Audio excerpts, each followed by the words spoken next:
아침이면 아내가 끓여주는 된장국에 밥 한 그릇 먹고 군복을 단정히 입고 집을 나섰습니다.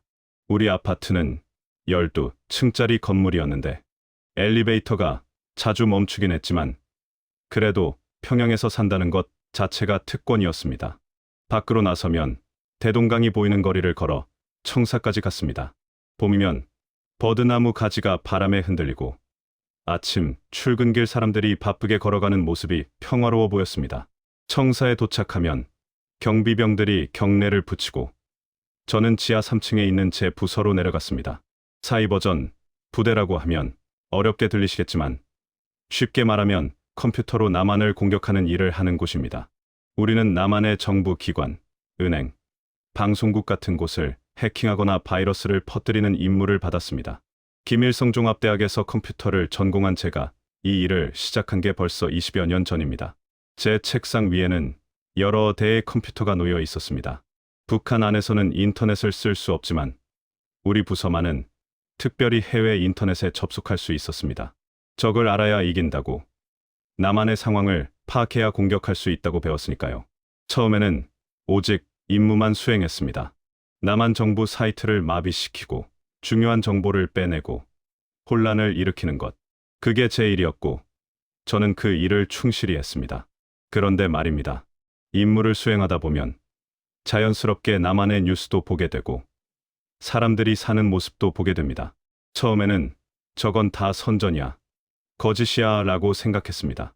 우리가 배운 대로 남한은 미국 놈들의 식민지이고 사람들이 굶어 죽고 부자들만 잘 사는 지옥 같은 곳이라고 믿었습니다. 하지만 제가 본 화면 속 남한은 달랐습니다. 거리는 밝았고 사람들은 자유롭게 걸어 다녔고 가게마다 물건이 넘쳐났습니다. 어느 날이었습니다. 남한 방송국을 해킹하기 위해 그쪽 뉴스를 분석하고 있었는데 우연히 서울 거리를 찍은 영상이 나왔습니다. 밤 11시가 넘은 시간인데도 거리는 환했고 편의점이라는 곳에서는 사람들이 밤늦게까지 물건을 사고 있었습니다. 젊은이들이 웃으며 치킨이라는 걸 먹고 자유롭게 길을 걸어 다녔습니다. 그 모습이 이상하게도 제 머릿속에 남았습니다. 집에 돌아오면 아내가 저녁을 차려놓고 기다렸습니다. 배급으로 받은 쌀에 옥수수를 섞어 지은 밥, 김치, 그리고 가끔 장마당에서 구해온 두부 한 모. 고위 간부인 저희 집도 이 정도였습니다. 아내는 불평하지 않았지만 저는 알고 있었습니다. 장마당에서 쌀 1kg 사려면 5,000원은 있어야 하는데 월급으로는 턱없이 부족했습니다. 그나마 제가 특별 배급을 받으니까 버틸 수 있었던 겁니다. 저녁을 먹으며 딸 은별이 이야기를 들었습니다. 26살 된 딸은 평양의학대학을 나와 병원에서 일하고 있었습니다. 아버지, 오늘도 환자가 약이 없어서 그냥 돌아갔어요. 딸의 목소리에는 무력감이 배어 있었습니다.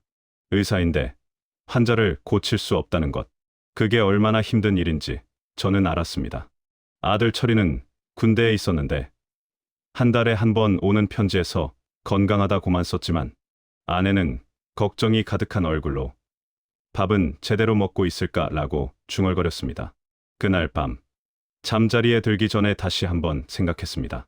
제가 낮에 본 남한의 밤거리와 우리 집 저녁 식탁이 자꾸 비교되었습니다. 그때만 해도 저는 이런 생각을 의심이라고 여기고 떨쳐버리려 했습니다. 나는 당에 충성하는 간부야. 이런 생각을 하면 안 돼. 하지만 마음 한구석에 작은 금이 가기 시작했습니다. 그게 시작이었습니다. 다음 날도 출근했고 또 임무를 수행했습니다. 남한을 공격하는 게 제 일이었으니까요. 하지만 컴퓨터 화면을 볼 때마다 그 너머에 있는 사람들의 삶이 자꾸만 눈에 들어왔습니다. 그리고 이런 질문이 제 머릿속을 떠나지 않았습니다. 대체 누가 진짜 잘 사는 거지? 우리가 공격하는 저 사람들일까?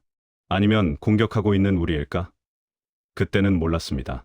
이 작은 의문이 결국 제 인생을 완전히 바꿔놓을 거라는 것을요. 사실 제 일상은 겉으로 보기엔 안정적이었습니다. 매일 아침 같은 시간에 일어나고 같은 길을 걸어 출근하고 같은 업무를 반복했습니다. 주말이면 가끔 가족들과 모란봉공원에 산책을 가거나 대동강변을 걷곤 했습니다. 그럴 때마다 평양 시민들의 얼굴을 봤습니다. 누구나 웃고 있었지만 그 웃음 뒤에 숨겨진 걱정을 저는 알았습니다.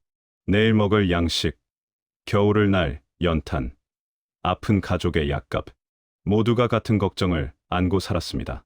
제 또래 친구들과 가끔 만나 술 한잔 할 때도 있었습니다. 물론 조심스럽게 이야기를 나눴습니다. 술자리에서도 체제 비판 같은 건 절대 하지 못했습니다. 벽에도 귀가 있다는 말처럼 어디서 누가 듣고 있을지 모르니까요. 그저 옛날 이야기나 자식 자랑, 그런 안전한 주제로만 이야기를 나눴습니다. 하지만 모두의 눈빛 속에서 저는 같은 것을 읽었습니다. 불안함, 미래에 대한 걱정, 그리고 어쩔 수 없다는 체념. 제가 일하는 사이버전 부대는 북한에서도 최고의 엘리트들이 모인 곳이었습니다. 김일성종합대학이나 김책공업종합대학을 우수한 성적으로 졸업한 인재들만 선발됐습니다. 우리는 특별한 대우를 받았습니다. 더 나은 아파트, 더 많은 배급, 해외여행 기회까지. 하지만 그 대가로 우리는 완전한 충성을 바쳐야 했습니다. 의심하지 말 것, 질문하지 말 것, 오직 명령에 따를 것. 저는 20년 넘게 그렇게 살았습니다. 의심 없이, 질문 없이, 명령대로. 나만의 시스템을 공격하고, 혼란을 일으키고, 정보를 빼내는 일. 그게 제 일이었고, 저는 그 일을 잘했습니다. 여러 번 표창도 받았고, 승진도 빨랐습니다. 동료들은 저를 모범적인 간부라고 불렀습니다. 하지만 그날 밤, 서울의 환한거리를 본 이후로 제 안에 뭔가가 변하기 시작했습니다. 잠자리에 누워서도 그 영상이 자꾸 떠올랐습니다. 밤늦게까지 환한거리, 자유롭게 걸어다니는 사람들, 물건이 넘쳐나는 가게들, 그리고 무엇보다 사람들의 표정, 두려움 없이, 감시받는다는 생각 없이, 그저 자연스럽게 웃고 이야기하는 모습. 저게 진짜일까? 아니면 정말 선전일까? 하지만 제 직감은 말하고 있었습니다. 저게 진짜라고. 저게 우리가 공격하는 나라의 실제 모습이라고. 그렇게 몇 달이 흘렀습니다. 제 머릿속 작은 의문은 점점 커져갔지만 저는 여전히 충실한 간부였습니다. 매일 아침 청사에 출근하고 남한을 공격하는 임무를 수행했습니다. 하지만 임무를 할 때마다 보게 되는 남한의 모습들이 자꾸만 제 마음을 흔들어 놓았습니다. 2020년 가을이었습니다. 상부에서 새로운 임무가 내려왔습니다. 남한의 대형 병원 시스템을 해킹하라는 지시였습니다.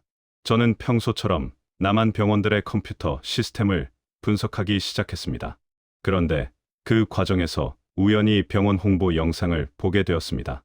최신 의료 장비들이 즐비하고 환자들이 제대로 된 치료를 받는 모습이었습니다. MRI니 CT니 하는 기계들이 여러 대 있고 약품 창고에는 온갖 약들이 가득했습니다. 그 순간 제 머릿속에 딸 은별이의 얼굴이 떠올랐습니다. 바로 전날 밤 은별이가 울면서 집에 들어왔던 모습이 생생했습니다.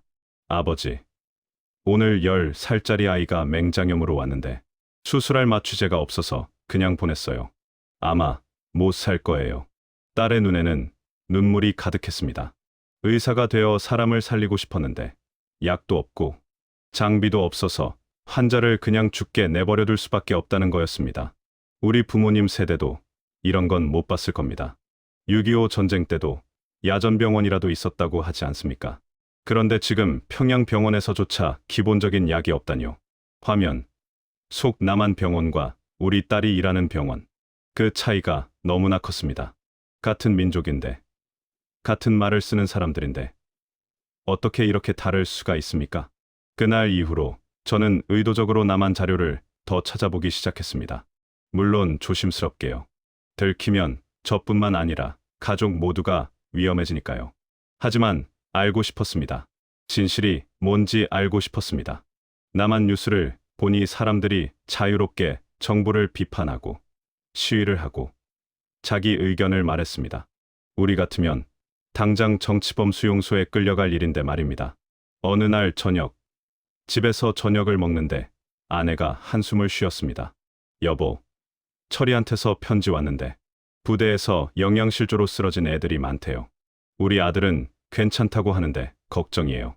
아내의 손이 떨리고 있었습니다. 23 청년이 군대에서 제대로 밥도 못 먹고 있다는 겁니다. 저는 고위 간부입니다. 그런 제 아들도 군대에서 굶고 있다면 일반 주민들 자식들은 어떻겠습니까? 그날 밤 저는 잠을 이룰 수가 없었습니다.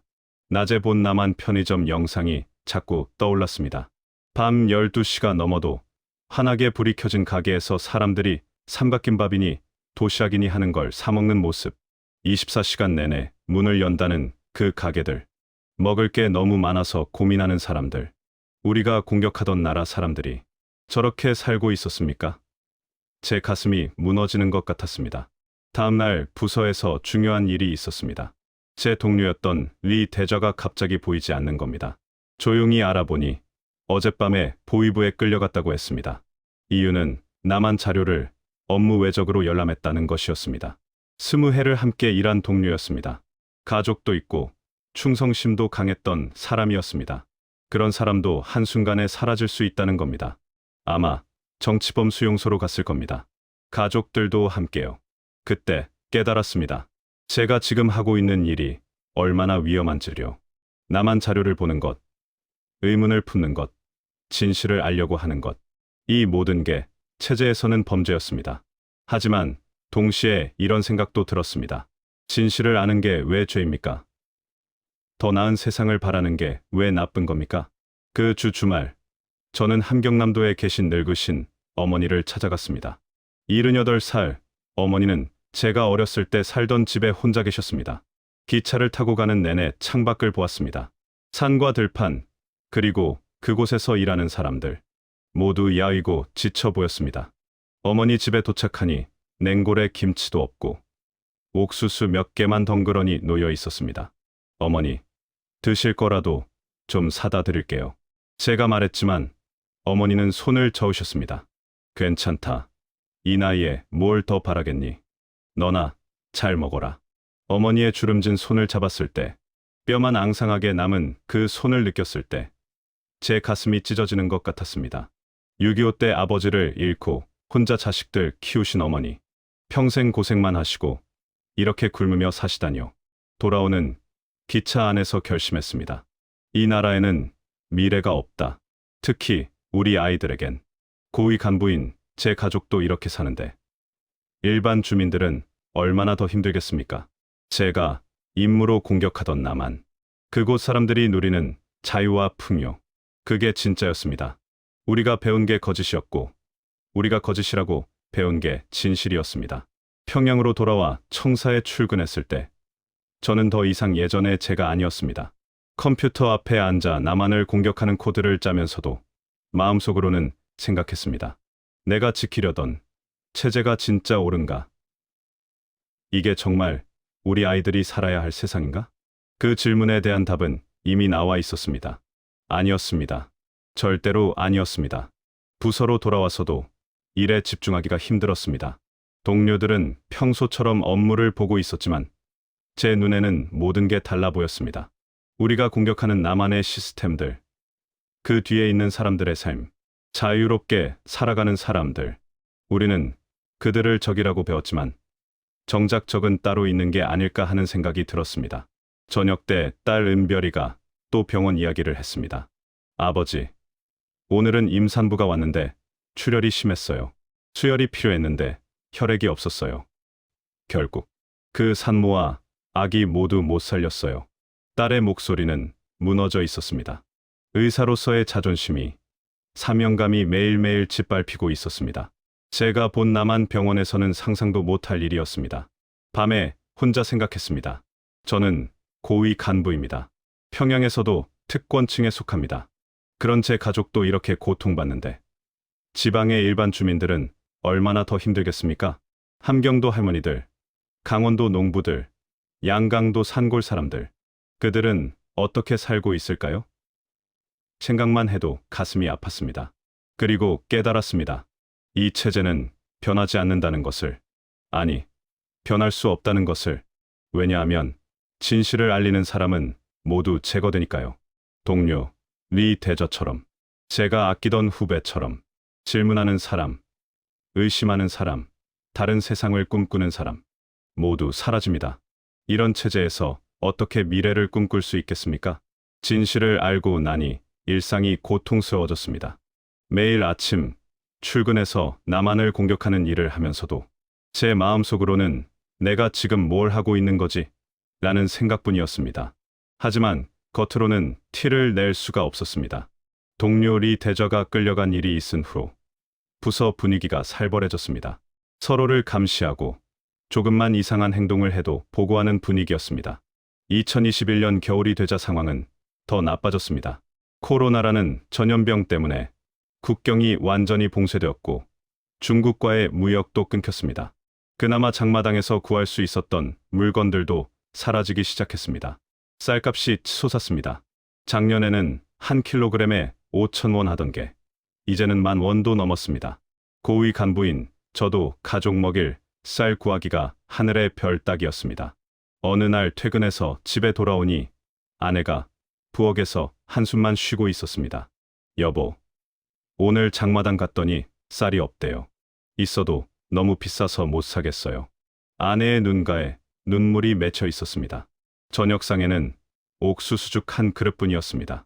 그것도 물에 많이 풀어서 끓인 거였습니다. 은별이랑 같이 먹어요. 저는 괜찮아요. 아내가 말했지만 속은 저도 알았습니다.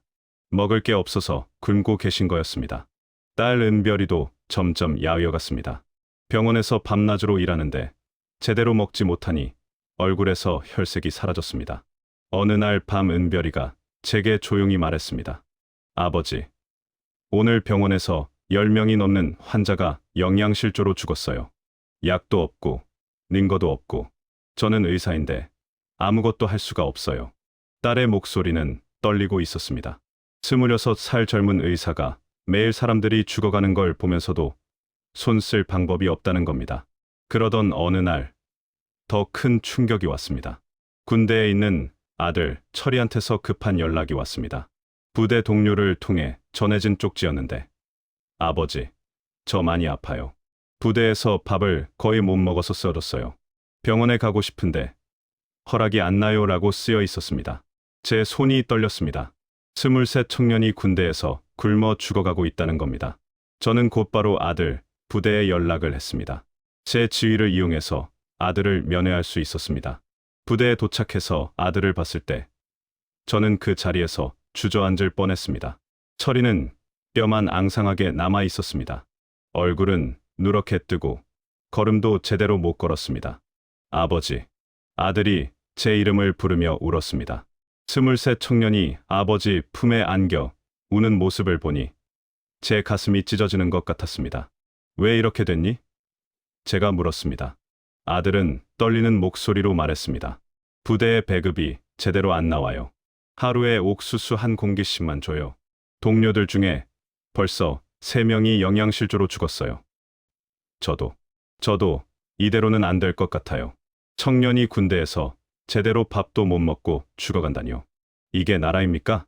저는 제 권한을 총동원해서 아들을 부대 의무실에 입원시켰습니다. 그리고 몰래 장마당에서 쌀과 계란을 구해서 아들에게 전했습니다. 하지만 다른 군인들은 어떻습니까? 권력 없는 부모를 둔 청년들은 그냥 죽어가는 겁니다. 제 아들만 살리는 게 옳은 일입니까? 하지만 저는 아버지였습니다. 제 아들이라도 살려야 했습니다. 평양으로 돌아오는 길에 기차 창밖을 보니 거리에 아사자들이 보였습니다.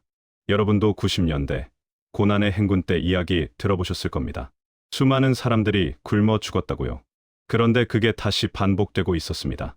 21세기에 2020년대에도 여전히 사람들이 길거리에서 굶어 죽고 있었습니다. 제가 지키려고 했던 조국이 이런 모습이었습니까? 청사에 복귀했을 때 더 끔찍한 소식을 들었습니다. 제가 아끼던 후배 한 명이 탈북을 시도하다가 총살당했다는 겁니다. 32살 젊은 기술자였습니다. 가족이 굶어 죽어가는 걸 보다 못해 중국으로 넘어가려다 국경 수비대에 잡혔다고 했습니다. 공개 처형이 집행되었고 그의 가족들도 정치범 수용소로 보내졌다고 했습니다. 아내와 7살, 5살 두 아이까지요. 그날 밤 저는 집에 돌아와 아내에게 말했습니다. 여보, 우리 이대로는 안 돼요. 아내는 무슨 말인지 알아들었습니다. 우리는 조용히 이야기를 나눴습니다. 철이가 저렇게 죽어가고 은별이도 매일 환자들 죽는 걸 보면서 무너지고 있어요. 어머니는 함경도에서 굶고 계시고 우리가 아무리 고위 간부라도 가족을 지킬 수가 없어요. 아내가 물었습니다. 그럼 어떻게 하자는 거예요? 저는 한참을 고민하다가 말했습니다. 방법을 찾아볼게요. 우리 아이들만이라도 미래가 있는 곳으로 보내야 해요. 아내는 눈물을 흘리면서 고개를 끄덕였습니다. 우리 둘 다 알고 있었습니다. 그게 무슨 의미인지. 탈북, 목숨을 건 도박, 들키면 가족 전체가 죽는 일. 하지만 이대로 있어도 서서히 죽어가는 겁니다. 그날 밤부터 저는 조용히 계획을 세우기 시작했습니다. 제가 사이버전 부대에서 일한 게 20년입니다. 해외 정보도 많이 알고 있고 루트도 어느 정도 파악하고 있었습니다. 하지만 실행에 옮기기까지는 용기가 필요했습니다. 무엇보다 가족을 어떻게 할 것인가? 함께 갈 것인가? 아니면 저 혼자 먼저 가서 나중에 데려올 것인가? 그 결정이 가장 어려웠습니다. 며칠 후 또 충격적인 소식을 들었습니다. 제가 알던 동네 아주머니가 굶어서 돌아가셨다는 겁니다. 60이 넘으신 분이었는데 자식들이 모두 지방에 있어서 혼자 사셨습니다. 이웃들이 발견했을 때는 이미 며칠이 지난 후였다고 합니다. 평양에서도 이런 일이 일어나는데 지방은 얼마나 더 심하겠습니까? 겨울이 깊어갈수록 상황은 더욱 악화되었습니다. 전기도 하루에 몇 시간밖에 안 나왔습니다. 고위 간부인 저희 아파트도 마찬가지였습니다. 밤이면 온 평양이 어둠에 잠겼습니다. 난방도 제대로 안 됐습니다. 연탄을 구하기도 어려웠고 가격도 너무 비쌌습니다. 추운 겨울밤, 두꺼운 이불을 덮고도 떨면서 잠을 청했습니다. 어느 날 아내가 병이 났습니다. 감기였는데 약을 구할 수가 없었습니다. 병원에 가도 약이 없다고 했습니다. 제 지위를 이용해서 어렵게 해열제 몇 알을 구했습니다. 그것도 중국산 가짜 약일 가능성이 높았습니다. 하지만 그나마도 없는 것보다는 나았습니다. 아내가 고열에 시달리며 알아누웠을 때 저는 무릎을 꿇고 기도했습니다. 제발, 제발 살려주십시오. 딸 은별이는 병원에서 더 이상 버틸 수 없다고 했습니다. 아버지, 저 그만두고 싶어요. 매일 환자들이 죽어가는데 아무것도 할 수 없어요. 의사로서의 자존심이 매일 무너져요. 차라리 장사라도 하는 게 나을 것 같아요. 평양의학대학을 우수한 성적으로 졸업한 딸이 의사라는 꿈을 포기하려 하고 있었습니다. 제 마음도 무너져갔습니다. 20년 넘게 충성해온 체제가 제 가족조차 지켜주지 못하고 있었습니다. 고위 간부인 제가 이 정도인데 일반 주민들은 얼마나 더 고통받고 있겠습니까? 거리를 걸을 때마다 야윈 얼굴들이 보였습니다. 어린아이들도 영양실조로 배가 나와 있었습니다. 노인들은 구걸하며 거리를 떠돌았습니다. 어느 날 저녁, 집 앞에서 한 아이를 봤습니다. 10살쯤 되어 보이는 남자아이였습니다. 추운 겨울인데 헐렁한 옷 한 벌만 걸치고 있었습니다. 아저씨, 밥 좀 주세요. 아이가 떨리는 목소리로 말했습니다. 저는 집에 올라가서 밥 한 그릇을 싸서 내려왔습니다. 아이는 그 밥을 받아들고 눈물을 흘렸습니다. 감사합니다. 감사합니다. 그리고 허겁지겁 밥을 먹기 시작했습니다. 그 모습을 보며 생각했습니다. 저 아이의 부모는 어디 계실까? 혹시 이미 굶어 돌아가신 건 아닐까? 저 아이는 앞으로 어떻게 살아갈까? 이 나라에 저 아이의 미래가 있을까? 대답은 뻔했습니다. 없었습니다. 이 나라에는 아무런 미래도 없었습니다. 그날 밤 저는 완전히 결심했습니다. 떠나야 한다고. 어떤 대가를 치르더라도, 어떤 위험을 감수하더라도 이곳을 떠나야 한다고. 제 아이들만이라도 저 꼴로 만들 수는 없었습니다. 자유로운 곳에서 배불리 먹고 제대로 된 교육을 받고 미래를 꿈꿀 수 있는 곳에서 살게 해주고 싶었습니다. 결심을 굳히기까지 석 달이 걸렸습니다. 2022년 봄이 되자 상황은 더욱 악화되었습니다. 아들 철이는 그나마 제가 몰래 식량을 보내서 조금 회복했지만 여전히 부대 생활은 지옥이었습니다. 딸 은별이는 매일 병원에서 환자들이 죽어가는 걸 보며 점점 무너져갔습니다. 아내는 더 이상 장마당에서 쌀을 구할 수 없다며 울었습니다. 마지막 계기는 어머니였습니다. 함경남도에서 연락이 왔습니다. 어머니가 쓰러지셨다는 거였습니다. 저는 급히 기차를 타고 내려갔습니다. 어머니는 침대에 누워 계셨는데 얼굴이 해골처럼 야위어 있었습니다. 성우야. 어머니가 제 손을 잡으셨습니다. 그 손은 너무 가벼워서 마치 새뼈를 만지는 것 같았습니다. 어머니, 제가 밥 좀 해드릴게요. 제가 말했지만 어머니는 고개를 저으셨습니다. 아니다. 괜찮다. 나는 이제 오래 못 산다. 그것보다 어머니는 숨을 몰아쉬며 말씀하셨습니다. 네, 아이들이 걱정이다. 은별이랑 철이가 이 나라에서 미래가 있겠니? 얘가 아무리 높은 자리에 있어도 이 땅에서는 행복할 수 없다. 어머니의 그 말씀이 제 마음을 완전히 흔들어 놓았습니다. 78 평생을 이 땅에서 사신 어머니가 6.25 때 남편을 잃고 혼자 자식들 키우신 어머니가 이제는 이 나라에 희망이 없다고 말씀하시는 겁니다. 어머니, 제 눈에서 눈물이 흘렀습니다. 저도 그런 생각을 하고 있어요. 어머니는 제 손을 꽉 쥐셨습니다. 성우야, 내가 할 수 있는 일이 있으면 해라. 나는 이제 늙어서 어디 갈 수도 없고 가고 싶지도 않다. 하지만 내 아이들만이라도 자유로운 곳에서 살게 해줘라. 그게 이 할미의 마지막 소원이다. 어머니의 목소리는 떨리고 있었지만 그 눈빛은 단호했습니다. 평양으로 돌아오는 기차 안에서 저는 완전히 결심했습니다. 떠나야 한다고. 하지만 어떻게? 제 위치가 위치인 만큼 감시도 심했습니다. 정찰총국 고위 간부가 탈북한다는 건 상상도 못할 일이었습니다. 게다가 가족을 어떻게 할 것인가? 함께 가기에는 너무 위험했습니다. 들키면 모두 죽습니다. 고민 끝에 결정했습니다. 저 혼자 먼저 가겠다고. 그리고 한국에 도착한 후에 국정원의 도움을 받아 가족을 데려오겠다고. 아내에게 이 계획을 말했을 때 아내는 한참을 울었습니다. 여보, 위험해요. 들키면 어떡해요? 우리는 어떻게 되고요? 저는 아내를 꽉 안았습니다. 여보, 이대로 있어도 우리는 서서히 죽어가고 있어요. 차라리 한번 도전해보는 게 낫지 않겠어요? 아내는 결국 고개를 끄덕였습니다. 알았어요. 하지만 조심하세요. 우리 은별이랑 철이를 생각해서라도 꼭 살아서 성공하세요. 우리는 그날 밤 아이들에게는 아무 말도 하지 않기로 했습니다. 알면 위험해질 수 있으니까요. 차마 말할 수도 없었습니다. 아버지가 탈북한다고. 이제 구체적인 계획을 세워야 했습니다. 제가 사이버전 부대에서 20년 넘게 일하면서 쌓은 정보가 여기서 빛을 발했습니다. 저는 해외 루트를 많이 알고 있었습니다. 일반적으로 탈북자들은 두만강이나 압록강을 건너지만 그건 너무 위험했습니다. 국경수비대가 삼엄하고 지뢰도 묻혀 있고 잡히면 바로 총살입니다. 제가 찾은 루트는 달랐습니다. 정찰총국의 공식 업무로 위장해서 중국으로 나가는 겁니다. 그리고 중국에서 라오스로 넘어가 한국 대사관으로 가는 거였습니다. 이 루트는 극도로 비밀스러웠고 일반 탈북자들은 상상도 못할 방법이었습니다. 하지만 제 지휘라면 가능했습니다. 준비 과정은 신중했습니다. 첫째, 중국 출장 명목을 만들어야 했습니다. 마침 우리 부서에서 중국 측과 협력 업무가 있었고 저는 그 책임자가 될 수 있었습니다. 둘째, 중국에서 라오스로 가는 루트를 확보해야 했습니다.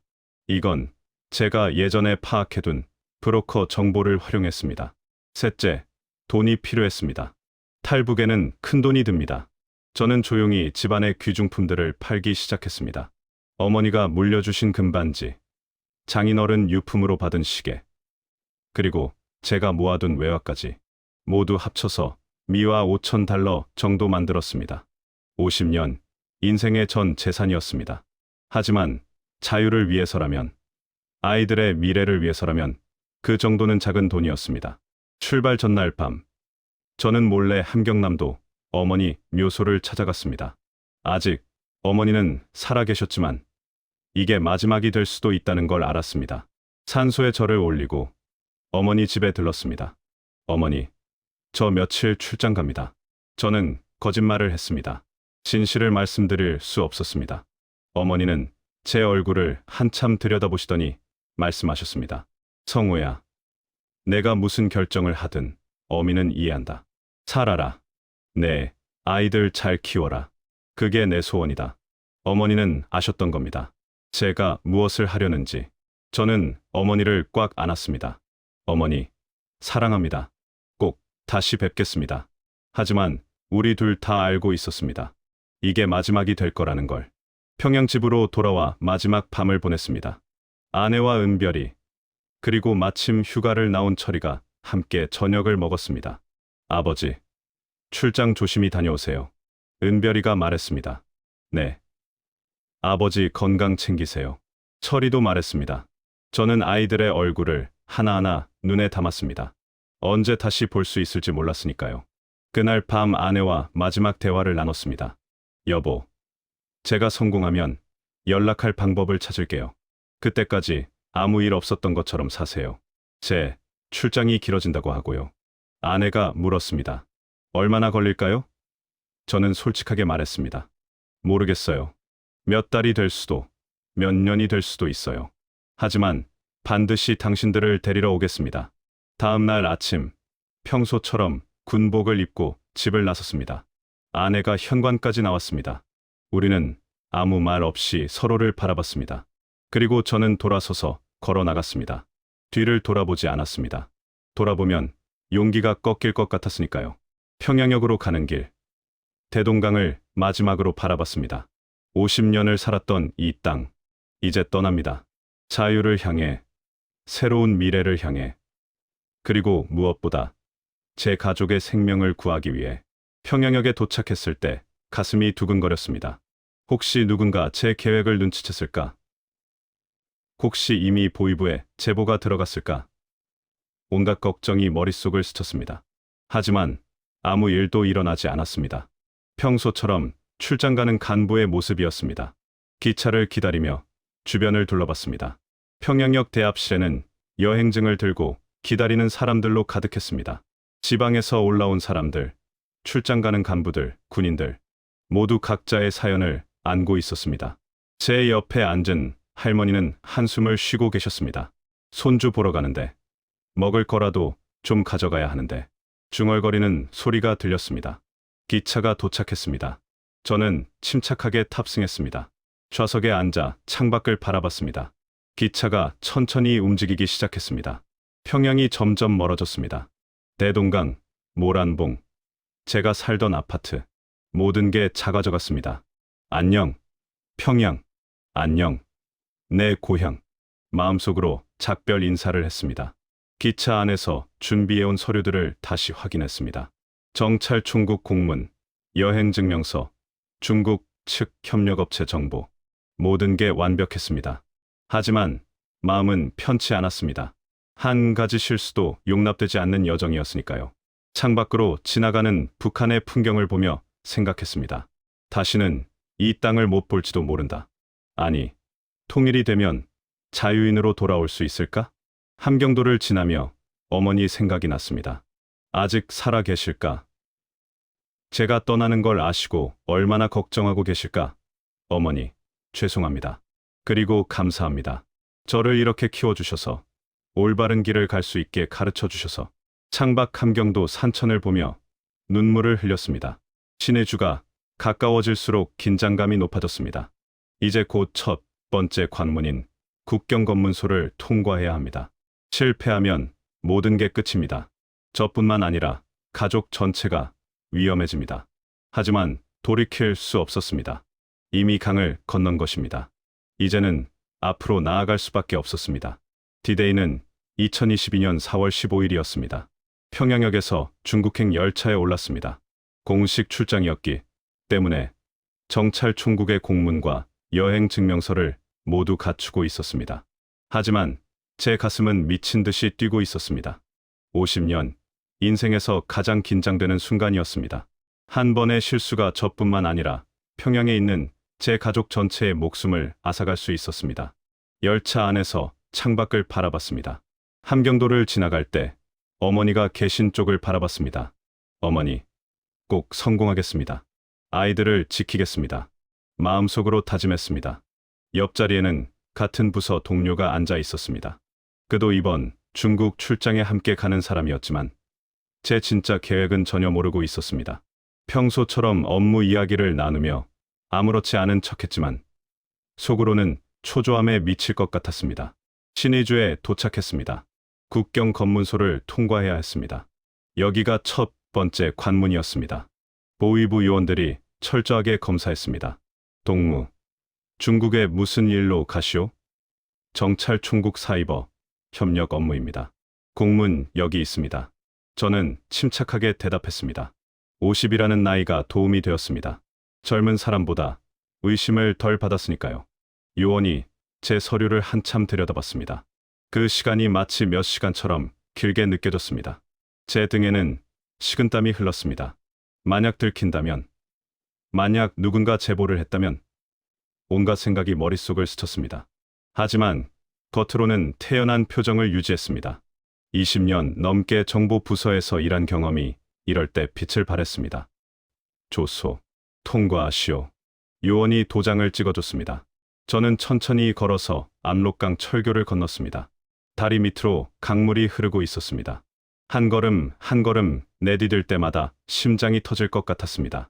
뒤에서 누군가 김대좌 하고 부르는 소리가 들릴까봐 두려웠습니다. 하지만 아무 일도 일어나지 않았습니다.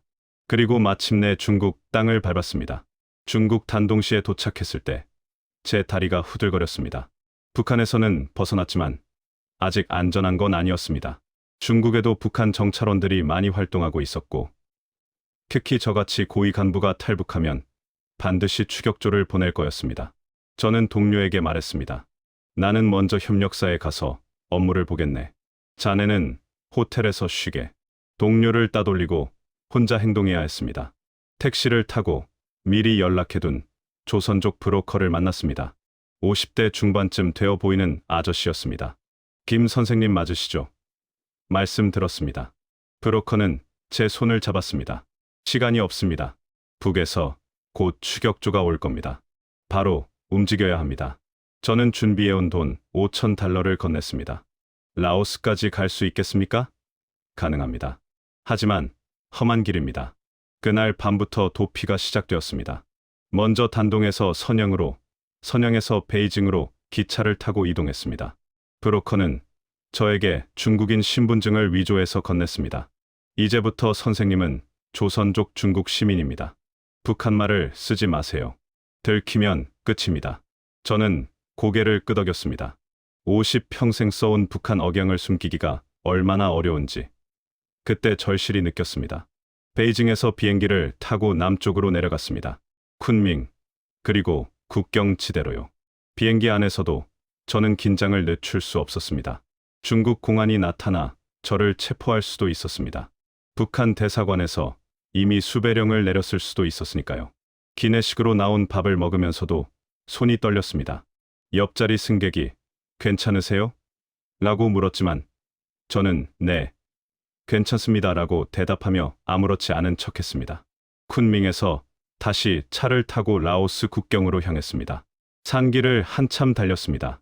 50이 넘은 몸으로 이 험한 여정을 견디는 게 쉽지 않았습니다.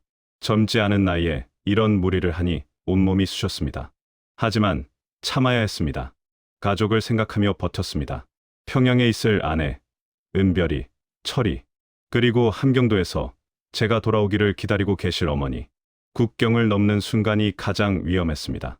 공식 통로가 아니라 미립국 루트였기 때문입니다. 브로커가 말했습니다. 지금부터는 소리 내지 마세요. 순찰대가 지나갑니다. 우리는 어둠 속에서 조용히 움직였습니다. 제 나이 50이 넘어서 이렇게 숨어다니게 될 줄 누가 알았겠습니까? 평양에서는 대좌급 간부였던 제가 지금은 도망자 신세였습니다. 숲속을 지나 작은 강을 건넜습니다. 물이 차가웠습니다. 4월이라 날씨가 따뜻해진 줄 알았는데 밤 산속 강물은 얼음장처럼 차가웠습니다. 몸이 떨렸습니다. 조금만 참으세요. 거의 다 왔습니다. 브로커가 속삭였습니다. 저는 이를 악물고 버텼습니다. 이 정도 고생은 아무것도 아니었습니다. 북한에 남았더라면 더 큰 고통을 겪었을 테니까요. 드디어 라오스 땅에 들어섰습니다. 새벽 4시쯤이었습니다. 하늘에는 별이 가득했습니다. 저는 그 자리에 주저앉아 한참을 하늘을 바라봤습니다. 해냈다. 중얼거렸습니다. 북한을 벗어났습니다. 중국도 벗어났습니다. 이제 라오스에서 한국 대사관만 가면 됩니다. 하지만 아직 방심할 수 없었습니다. 북한 정찰원들은 어디에나 있으니까요. 브로커가 저를 안전 가옥으로 데려갔습니다. 작은 집이었지만 제게는 천국 같았습니다. 여기서 하루 쉬세요. 내일 비엔티안으로 갑니다. 저는 침대에 누웠습니다. 일주일 동안 제대로 자지 못했던 터라 눈을 감자마자 잠에 빠져들었습니다. 꿈속에서 가족들이 보였습니다. 아내가 웃고 있고 은별이와 철이가 손을 흔들고 있었습니다. 조금만 기다려. 아빠가 반드시 너희를 데리러 갈게. 다음 날 비엔티안으로 출발했습니다. 버스를 타고 몇 시간을 달렸습니다. 창밖으로 보이는 라오스 풍경은 낯설었습니다.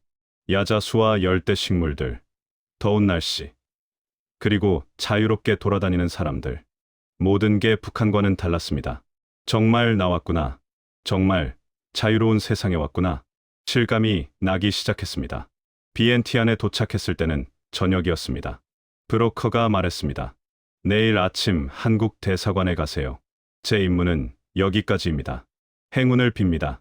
저는 브로커의 손을 꽉 잡았습니다. 고맙습니다. 목숨을 구해주셨습니다.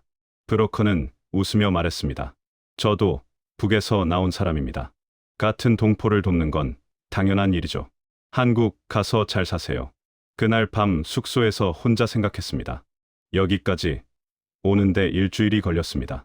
하지만 그 일주일이 마치 1년처럼 길게 느껴졌습니다. 목숨을 건 도주였습니다. 매 순간이 긴장의 연속이었습니다. 하지만 해냈습니다. 50이라는 늦은 나이에 고위 간부라는 위험한 신분으로 그 누구도 상상 못할 루트로 탈출에 성공했습니다. 이제 마지막 관문만 남았습니다. 한국 대사관. 그곳만 도착하면 진짜 자유입니다. 잠자리에 누워서도 생각이 많았습니다. 평양에 있을 가족들은 지금쯤 제가 사라진 걸 알았을까요? 보위부에서 조사를 받고 있지는 않을까요? 아내는 얼마나 걱정하고 있을까요? 은별이와 철이는 아버지를 원망하고 있지 않을까요? 온갖 걱정이 머릿속을 맴돌았습니다. 하지만 돌이킬 수는 없었습니다. 이미 강을 건넜습니다. 이제는 앞으로 나아가는 것만이 가족을 구하는 길이었습니다. 한국에 도착해서 국정원의 도움을 받아 가족을 데려와야 합니다. 그게 제가 할 수 있는 유일한 방법이었습니다. 창밖을 보니 라오스의 밤하늘에 별이 가득했습니다. 북한에서 보던 그 별들이었습니다. 저 별들 아래 우리 가족이 있구나 생각하니 눈물이 났습니다. 조금만 기다려. 아빠가 꼭 다시 갈게. 그때는 자유인으로 당당하게 너희를 데리러 갈게. 다음 날이 중요했습니다. 한국 대사관에 가서 망명을 신청하는 날. 성공하면 자유, 실패하면 생각하기도 싫었습니다. 하지만 실패는 없을 겁니다. 여기까지 왔는데 마지막 관문에서 좌절할 수는 없었습니다. 저는 기도했습니다. 종교가 있는 건 아니었지만 그날 밤만큼은 간절히 기도했습니다. 제발, 제발 성공하게 해주십시오. 새벽이 되어서야 겨우 잠이 들었습니다. 꿈속에서 어머니가 보였습니다. 성호야, 잘하고 있다. 끝까지 가거라. 네, 아이들을 구해라. 어머니가 미소 지으며 말씀하셨습니다. 그 꿈을 꾸고 일어났을 때 제 얼굴에는 눈물이 가득했습니다. 하지만 동시에 용기도 생겼습니다. 네, 어머니, 끝까지 가겠습니다.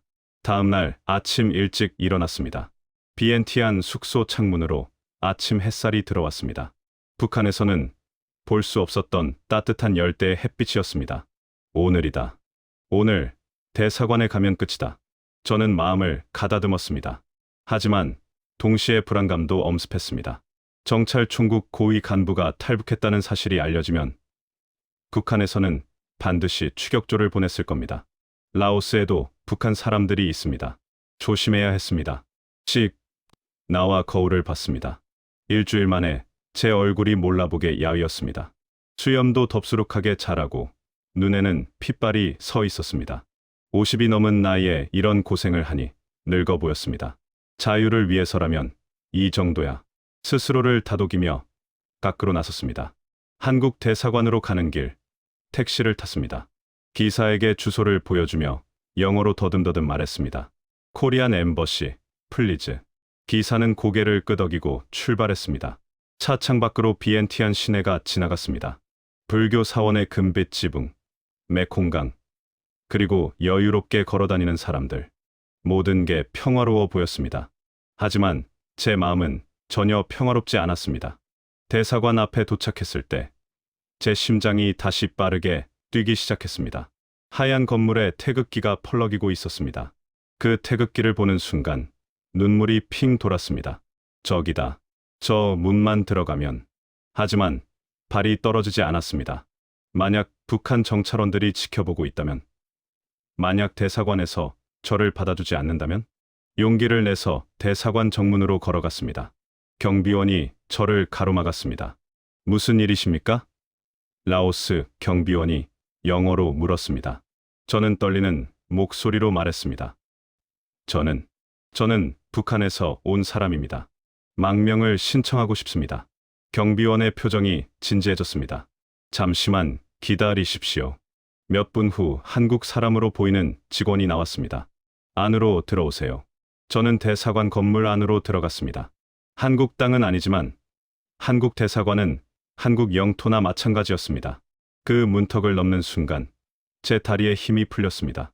해냈다. 정말 해냈다. 중얼거렸습니다. 작은 방으로 안내받았습니다. 그곳에서 국정원 담당자로 보이는 분을 만났습니다. 40대 정도 되어 보이는 남자였습니다. 어떻게 오셨습니까? 그분이 물었습니다. 저는 제 신분을 밝혔습니다. 저는 정찰총국 사이버전 부대 대저급 간부였습니다. 탈북했습니다. 담당자의 눈빛이 변했습니다. 정찰총국이라고요? 그것도 사이버전 부대요? 그는 급히 다른 직원들을 불렀습니다. 제 신분이 얼마나 중요한지 알았던 겁니다. 고위 간부의 탈북은 흔한 일이 아니었으니까요. 특히 정찰총국 같은 핵심 부서에서요. 그날부터 신원 확인 절차가 시작되었습니다. 여러 질문을 받았습니다. 정찰총국 청사의 구조를 설명해 보세요. 사이버전 부대의 주요 임무는 무엇입니까? 김정은 정권의 최근 지시 사항은?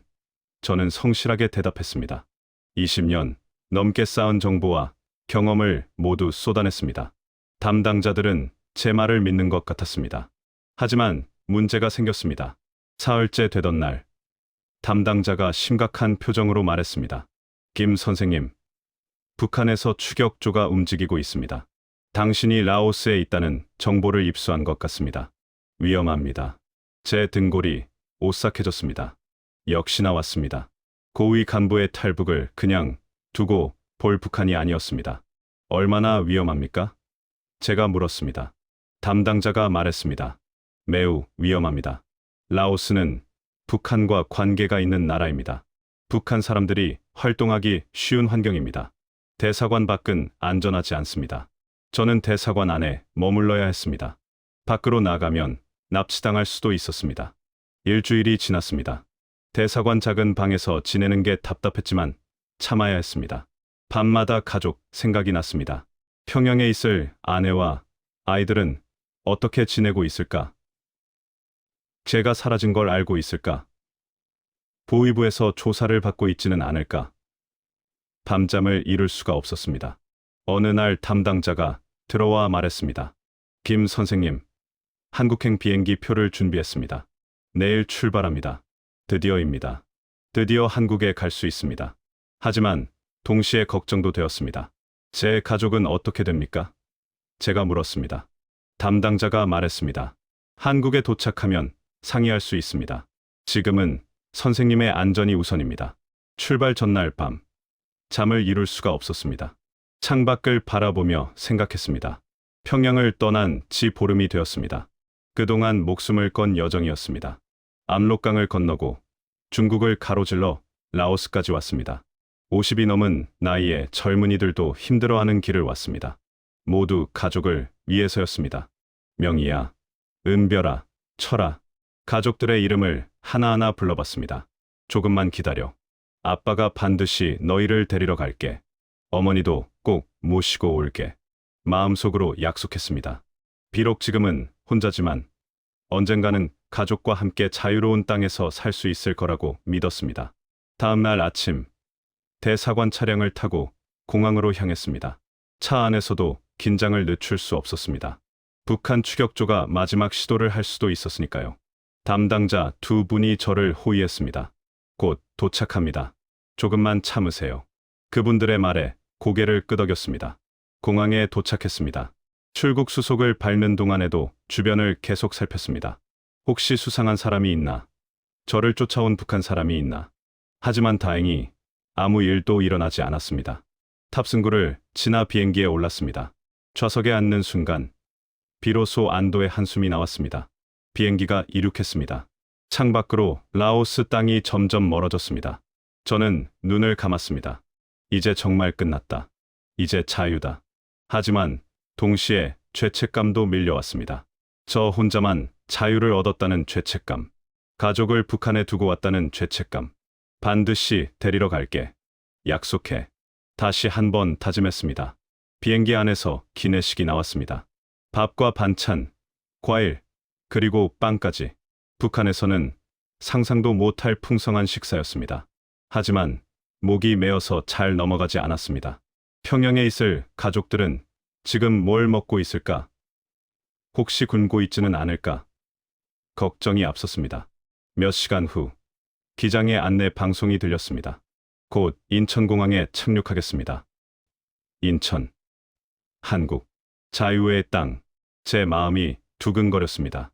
창밖을 내다보니 한국 땅이 보이기 시작했습니다. 환한 불빛, 높은 건물들, 넓은 도로. 제가 컴퓨터 화면으로만 보던 그 세상이 눈앞에 펼쳐졌습니다. 드디어 왔구나. 눈물이 흘러내렸습니다. 50이 넘은 나이에 우는 게 부끄러웠지만 참을 수가 없었습니다. 옆자리에 앉은 한국 승객이 티슈를 건넸습니다. 괜찮으세요? 저는 고개를 끄덕이며 티슈를 받았습니다. 네, 괜찮습니다. 그냥 감격스러워서요. 그 승객은 이해한다는 듯 미소를 지었습니다. 아마 제가 탈북자라는 걸 눈치챈 것 같았습니다. 비행기가 활주로에 착륙했습니다. 바퀴가 땅에 닿는 순간 저는 평생 잊지 못할 겁니다. 대한민국에 오신 것을 환영합니다. 승무원의 안내 방송. 그 말이 제게는 천국의 소리처럼 들렸습니다. 저는 드디어 자유의 땅에 도착했습니다. 목숨을 걸고 모든 것을 버리고 오직 가족의 미래를 위해 온 이곳. 대한민국입니다. 비행기가 인천공항에 착륙했습니다. 바퀴가 활주로에 닿는 순간 제 평생을 통틀어 가장 안도되는 순간이었습니다. 대한민국에 오신 것을 환영합니다. 승무원의 안내 방송이 들렸습니다.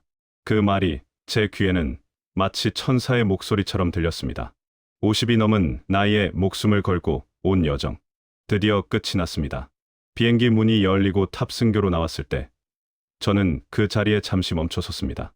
인천공항의 환한 조명, 깨끗한 시설, 그리고 자유롭게 돌아다니는 사람들. 제가 컴퓨터 화면으로만 보던 그 세상이 눈앞에 있었습니다. 3초, 딱 3초 만에 충격을 받았습니다. 이게 진짜구나. 이게 나만이구나. 공항 시설이 너무나 밝았습니다. 북한에서는 전기가 귀에서 낮에도 어두운 곳이 많았는데 여기는 한밤중인데도 대낮처럼 환했습니다. 면세점마다 물건이 넘쳐났습니다. 화장품, 전자제품, 옷, 먹을 것. 제가 평양에서 고위 간부로 살면서도 구경 못했던 물건들이 여기는 그냥 진열되어 있었습니다. 국정원 직원분들이 저를 별도의 통로로 안내했습니다. 일반 승객들과는 다른 경로였습니다. 김 선생님, 이제 보호시설로 가실 겁니다.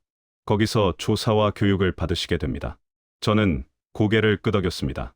탈북자들이 거치는 과정이라고 들어서 알고 있었습니다. 차를 타고 보호시설로 가는 길. 창밖 풍경에 또 한 번 놀랐습니다. 고속도로가 이렇게 넓고 깨끗할 수가 있습니까? 차들이 질서 정연하게 달리고 가로등이 끝없이 이어졌습니다. 밤인데도 건물마다 불이 환하게 켜져 있었습니다. 이 전기를 다 어떻게 감당합니까? 제가 물었습니다. 직원분이 웃으며 말했습니다. 여기는 전기 걱정 안 하셔도 됩니다. 24시간 나옵니다. 24시간 전기가 나온다고요? 북한에서는 평양 고위 간부도 하루에 몇 시간씩 정전되는데 여기는 24시간 내내 전기가 나온다뇨. 믿기지 않았습니다. 차창 밖으로 편의점 간판이 보였습니다. 제가 컴퓨터로 보던 그 편의점이었습니다. 밤 11시가 넘었는데도 환하게 불이 켜져 있고 사람들이 드나들고 있었습니다. 보호시설에 도착했습니다. 경기도 어딘가에 있는 조용한 곳이었습니다. 직원분이 저를 방으로 안내했습니다. 여기서 쉬세요. 내일부터 조사가 시작됩니다. 방문을 닫고 혼자 남았을 때 저는 침대에 앉아 한참을 멍하니 있었습니다. 그리고 갑자기 눈물이 쏟아졌습니다. 이제 잡혀가지 않는다. 중얼거렸습니다. 북한에서는 매 순간이 감시였습니다. 잘못 말하면 정치범 수용소, 잘못 행동하면 처형. 20년 넘게 그렇게 살았습니다. 하지만 이제는 자유입니다. 아무도 저를 감시하지 않습니다. 제 생각을 자유롭게 말할 수 있습니다. 그 사실이 실감나자 눈물이 멈추지 않았습니다. 다음 날부터 조사가 시작되었습니다. 국정원 조사관들이 여러 질문을 했습니다. 정찰총국의 구조, 사이버전 부대의 활동, 북한 내부 상황. 저는 성실하게 답변했습니다. 제가 알고 있는 모든 정보를 제공했습니다. 20년 동안 쌓은 정보가 이제 자유 대한민국을 지키는데 쓰이게 되었습니다. 조사 중간에 쉬는 시간이 있었습니다. 직원분이 저를 식당으로 안내했습니다. 식탁 위에는 밥과 국, 반찬이 가득했습니다. 김치, 된장찌개, 불고기, 나물, 계란찜. 제가 평양에서도 명절 때나 먹을 수 있었던 음식들이 여기는 그냥 일상 식사로 나왔습니다. 많이 드세요. 직원분이 말했습니다. 밥을 먹으면서도 눈물이 났습니다. 이렇게 배불리 먹어도 되는 겁니까? 북한에서는 고위 간부인 저도 옥수수죽으로 끼니를 때우곤 했는데 여기는 쌀밥에 반찬이 이렇게 많다뇨. 평양에 있는 우리 가족은 지금 뭘 먹고 있을까 생각하니 목이 메었습니다. 며칠 후 조사관이 말했습니다. 김 선생님, 선생님께서 제공한 정보가 매우 중요합니다. 북한 사이버전 부대의 실체를 파악하는 데 큰 도움이 됩니다. 저는 고개를 끄덕였습니다. 제가 도울 수 있어서 다행입니다. 하지만 제 가족은 어떻게 됩니까? 조사관이 말했습니다. 가족 문제는 쉽지 않습니다. 하지만 최선을 다해보겠습니다. 일주일이 지나 밖으로 나갈 수 있게 되었습니다. 직원분들이 저를 인근 마트에 데려갔습니다. 생활용품 좀 사세요. 정부 지원금으로요. 마트에 들어서는 순간 저는 또 한 번 충격을 받았습니다. 마트가 이렇게 클 수가 있습니까? 물건이 이렇게 많을 수가 있습니까? 쌀, 라면, 과자, 고기, 생선, 야채, 과일, 온갖 물건이 산더미처럼 쌓여 있었습니다. 사람들이 카트에 물건을 담아가는데 너무 많이 사가는 겁니다. 저렇게 사도 되나요? 제가 물었습니다. 직원분이 웃으며 말했습니다. 네. 돈만 있으면 얼마든지 살 수 있습니다. 북한에서는 돈이 있어도 물건이 없었는데 여기는 물건이 넘쳐나는 겁니다. 계산대를 지나며 가격표를 봤습니다. 쌀 10kg에 3만 원. 북한 돈으로 치면 계산이 안 됐습니다. 북한에서는 장마당에서 쌀 1kg이 10,000원이 넘었는데 여기는 그것보다 훨씬 싸게 팔고 있었습니다. 게다가 품질도 좋았습니다. 하얗고 깨끗한 쌀이었습니다. 보호시설로 돌아와 산 물건들을 정리하며 생각했습니다. 이게 바로 자유구나. 이게 바로 시장경제구나. 제가 북한에서 공격하던 나라가 이렇게 풍요로운 곳이었습니다. 사람들이 굶지 않고 자유롭게 살고 원하는 걸 살 수 있는 곳. 우리가 배운 건 모두 거짓이었습니다. 밤에 혼자 방에 앉아 생각했습니다. 저는 20년 넘게 남한을 공격하는 일을 했습니다. 컴퓨터로 남한의 시스템을 해킹하고 혼란을 일으키고 피해를 입혔습니다. 그게 제 임무였고 저는 충실히 수행했습니다. 하지만 이제 알았습니다. 제가 공격하던 나라가 얼마나 자유롭고 풍요로운 곳인지, 우리가 공격하던 나라가 이렇게 자유로운 곳이었다는 사실이 가장 큰 충격이었습니다. 조사관에게 말했을 때 그분도 고개를 끄덕였습니다. 많은 탈북자들이 같은 말을 합니다. 진실을 알게 되면 누구나 충격을 받습니다. 맞습니다. 진실은 충격입니다. 우리가 평생 배운 게 거짓이었다는 사실만큼 큰 충격이 어디 있겠습니까? 한 달이 지났습니다. 보호시설 생활에 조금씩 적응해 갔습니다. 매일 뉴스를 봤습니다. 남한 뉴스는 자유로웠습니다. 정부를 비판하고 대통령을 비판하고 자유롭게 의견을 말했습니다. 북한 같았으면 당장 잡혀갈 일인데 여기서는 그게 당연한 권리였습니다. 이게 민주주의구나. 이게 언론의 자유구나. 감탄했습니다. 어느 날 조사관이 좋은 소식을 전했습니다. 김 선생님, 하나원으로 가실 준비를 하세요. 거기서 사회 적응 교육을 받으시면 됩니다. 하나원, 탈북자들이 한국 사회에 적응하도록 돕는 곳이라고 들었습니다. 새로운 시작입니다. 50이 넘은 나이에 모든 걸 다시 배워야 합니다. 쉽지 않을 겁니다. 하지만 할 수 있습니다. 자유를 위해서라면, 가족을 위해서라면 뭐든지 할 수 있습니다. 보호시설을 떠나기 전날 밤, 저는 창밖을 바라보며 생각했습니다. 여기 온 지 한 달이 되었습니다.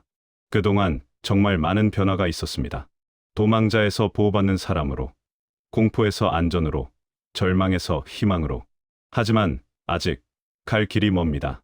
가족을 데려와야 하고, 새로운 삶을 시작해야 하고, 이 사회에 적응해야 합니다. 하지만 두렵지 않았습니다. 50이 넘은 나이에 목숨을 걸고 탈북한 사람입니다.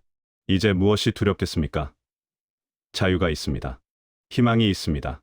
그리고 무엇보다 가족을 구할 수 있다는 가능성이 있습니다. 그것만으로도 충분했습니다. 다음 날 아침, 저는 하나원으로 향했습니다. 새로운 여정의 시작입니다. 북한에서의 삶은 끝났습니다. 이제 대한민국 국민으로서의 삶이 시작됩니다. 50이 넘어서 시작하는 새로운 인생, 쉽지 않을 겁니다. 하지만 저는 준비되어 있었습니다. 자유를 위해서라면, 가족을 위해서라면 무엇이든 할 수 있었습니다. 하나원에서의 생활이 시작되었습니다. 경기도 안성에 있는 이곳에서 석 달 동안 교육을 받게 되었습니다. 저뿐만 아니라 다른 탈북자들도 함께 있었습니다. 나이도 다양했습니다.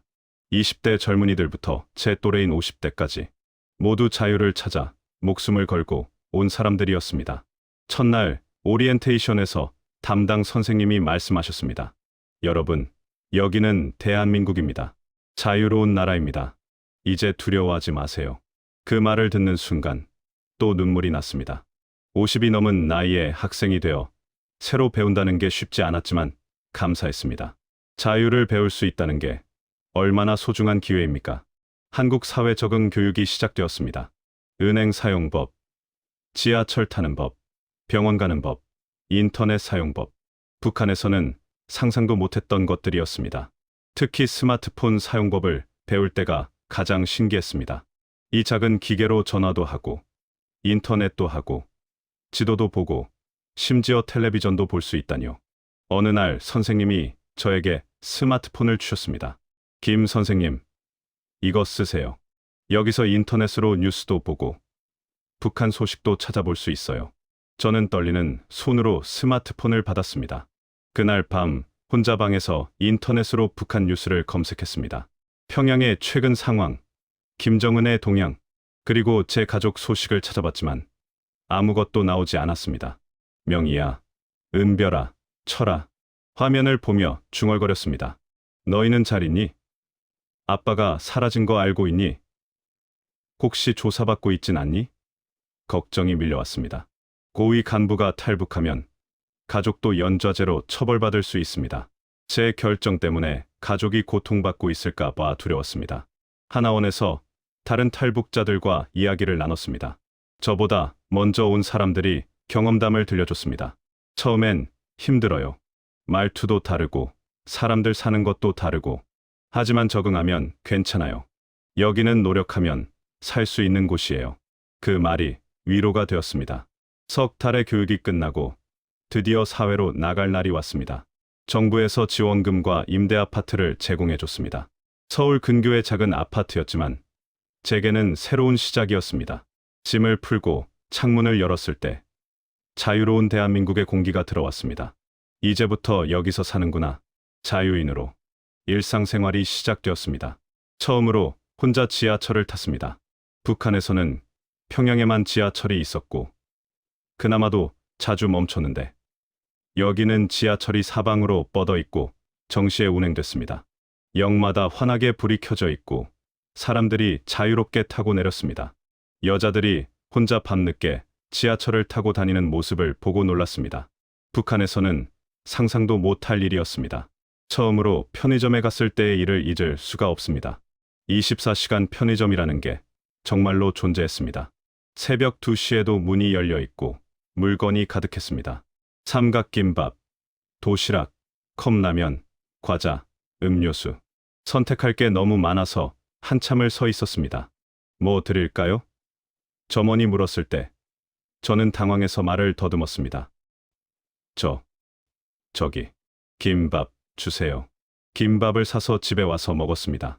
1,500원짜리 김밥이었지만 제게는 자유의 맛이었습니다. 밤 11시에도 배고프면 나가서 밥을 살 수 있다는 것. 그게 얼마나 큰 자유인지 북한 사람이 아니면 모를 겁니다. 북한에서는 배급도 제때 안 나오고 장마당도 저녁이면 문을 닫았습니다. 한국 생활에 적응하면서 문화 차이도 많이 느꼈습니다. 말투가 달랐습니다. 북한에서는 동무라고 부르는데 여기서는 씨라고 부릅니다. 음식 맛도 달랐습니다. 같은 김치인데도 남한 김치가 더 달고 덜 짰습니다. 냉면도 달랐습니다. 하지만 그래도 같은 민족이니까, 같은 말을 쓰니까 적응할 수 있었습니다. 몇 달이 지나 국정원에서 연락이 왔습니다. 김 선생님, 가족 문제를 논의하고 싶습니다. 저는 급히 달려갔습니다. 담당자가 말했습니다. 가족을 데려오는 건 매우 어렵습니다. 특히 선생님 같은 고위 간부 가족은 감시가 심합니다. 하지만 방법을 찾아보겠습니다. 저는 무릎을 꿇고 부탁했습니다. 제발 도와주십시오. 제 가족만이라도. 밤마다 북한에 남겨둔 가족 생각에 잠을 이루지 못했습니다. 아내는 어떻게 지내고 있을까? 딸 은별이는 여전히 병원에서 일하고 있을까? 아들 철이는 군대에서 건강하게 지내고 있을까? 그리고 함경도 어머니는 혹시 돌아가신 건 아닐까? 생각할수록 가슴이 아팠습니다. 어느 날 탈북자 모임에 나갔습니다. 저처럼 북한에서 온 사람들이 모여 이야기를 나누는 자리였습니다. 거기서 한 할머니를 만났습니다. 70이 넘으신 분이었는데 10년 전에 탈북하셨다고 했습니다. 손자를 북에 두고 왔어요. 아직도 못 데려왔어요. 할머니가 울면서 말했습니다. 저는 할머니의 손을 잡았습니다. 저도 가족을 두고 왔습니다. 우리 함께 기도합시다. 그날 이후로 저는 탈북자들을 위해 일하기로 결심했습니다. 제가 겪은 일을 증언하고 북한의 실상을 알리고 통일을 준비하는 일. 여러 단체에서 강연 요청이 왔습니다. 정찰 총국 출신의 증언이라는 제목으로 대학교와 시민단체에서 강연을 했습니다. 강연할 때마다 말했습니다. 저는 20년 넘게 남한을 공격하는 일을 했습니다. 사이버전, 부대에서 여러분의 나라를 해킹하고 혼란을 일으켰습니다. 진심으로 사과드립니다. 하지만 제가 이제 알게 된 것은 우리가 공격하던 나라가 이렇게 자유롭고 풍요로운 곳이었다는 사실입니다. 그게 가장 큰 충격이었습니다. 청중들이 박수를 쳐줬습니다. 젊은 대학생들이 다가와 물었습니다. 북한은 정말 그렇게 힘듭니까? 네, 여러분이 상상하는 것보다 훨씬 더 힘듭니다. 자유가 없습니다. 먹을 것이 없습니다. 미래가 없습니다. 제 증언이 누군가에게 도움이 된다면 그것으로 제 탈북이 의미가 있는 겁니다. 1년이 지났습니다. 한국 생활에 많이 적응했습니다. 이제는 지하철도 자유롭게 타고 은행 업무도 혼자 보고 마트에서 장도 봅니다. 하지만 여전히 북한 억양이 남아 있어서 사람들이 어디서 오셨어요? 라고 물으면 조심스럽게 북에서 왔습니다 라고 말합니다. 대부분의 사람들이 친절하게 대해줍니다. 고생 많으셨네요. 잘 사세요. 그 말에 감사했습니다. 지금도 매일 밤 북쪽 하늘을 바라봅니다. 저 너머에 제 가족이 있습니다. 평양에 아내와 딸과 아들이, 함경도에 늙으신 어머니가 계십니다. 조금만 기다려. 아빠가 반드시 너희를 데리러 갈게. 어머니도 꼭 모시고 올게. 매일 밤 기도합니다. 언젠가는 가족과 함께 자유로운 이 땅에서 살 수 있기를 바랍니다. 통일이 되면 제일 먼저 하고 싶은 일이 있습니다. 고향 땅을 다시 밟는 것입니다. 함경남도 어머니가 계신 집에 가서 어머니를 꽉 안고 어머니 왔습니다라고 말하고 싶습니다. 대동강을 다시 보고 싶습니다. 하지만 이번에는 도망자가 아니라 자유인으로 당당하게 걷고 싶습니다. 여러분께 전하고 싶은 말이 있습니다. 자유를 당연하게 여기지 마십시오. 북한에는 2,500만 명이 자유 없이 살고 있습니다. 그들도 여러분처럼 자유를 누릴 자격이 있습니다. 우리 세대에는 통일을 봤으면 좋겠습니다. 남과 북이 하나 되어 자유롭게 오가며 가족을 만나고 함께 살 수 있는 날이 오기를 바랍니다. 저는 50이 넘어서 새로운 인생을 시작했습니다. 쉽지 않습니다. 하지만 후회하지 않습니다. 자유를 얻었으니까요. 제 아이들에게 자유를 물려주고 싶었으니까요. 비록 지금은 떨어져 있지만 언젠가는 다시 만날 거라고 믿습니다. 그날까지 저는 이 자유로운 땅에서 열심히 살겠습니다. 그리고 북한의 남은 동포들을 위해 목소리를 내겠습니다. 자유 대한민국에서 사는 모든 분들께 감사드립니다. 탈북자를 받아주고 도와주고 함께 살아가게 해주셔서 감사합니다. 저도 이제 이 나라의 국민으로서 열심히 살겠습니다.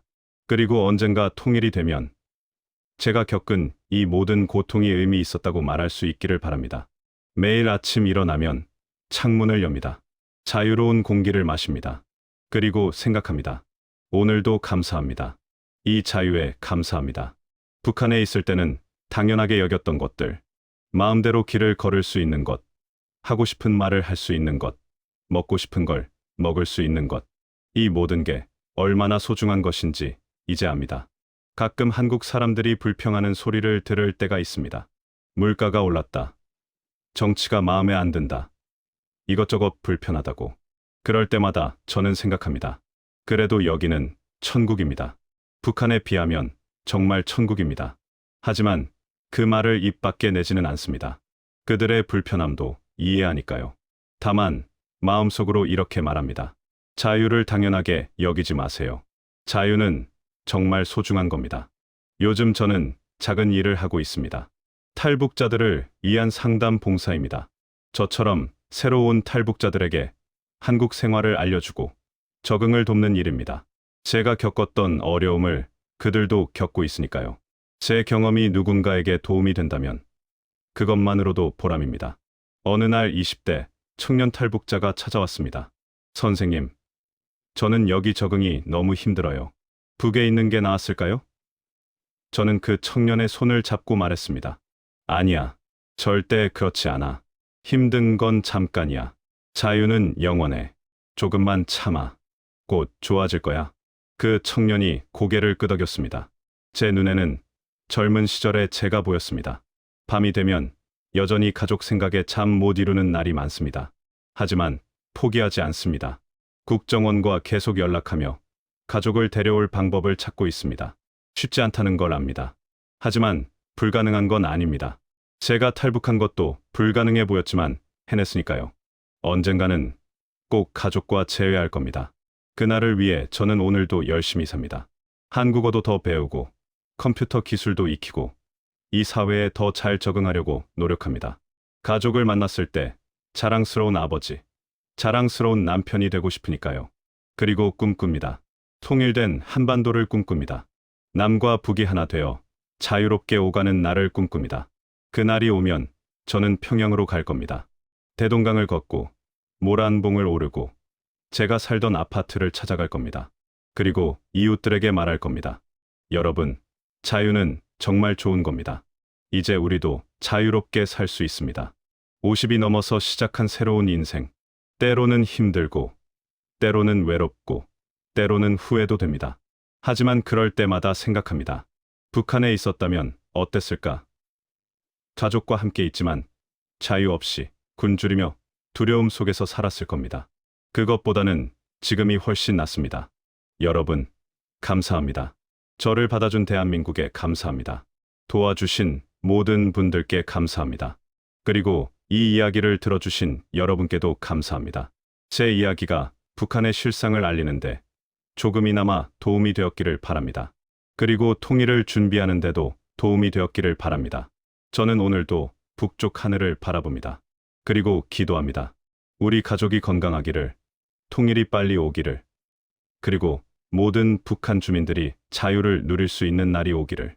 그날까지 저는 여기서 열심히 살겠습니다.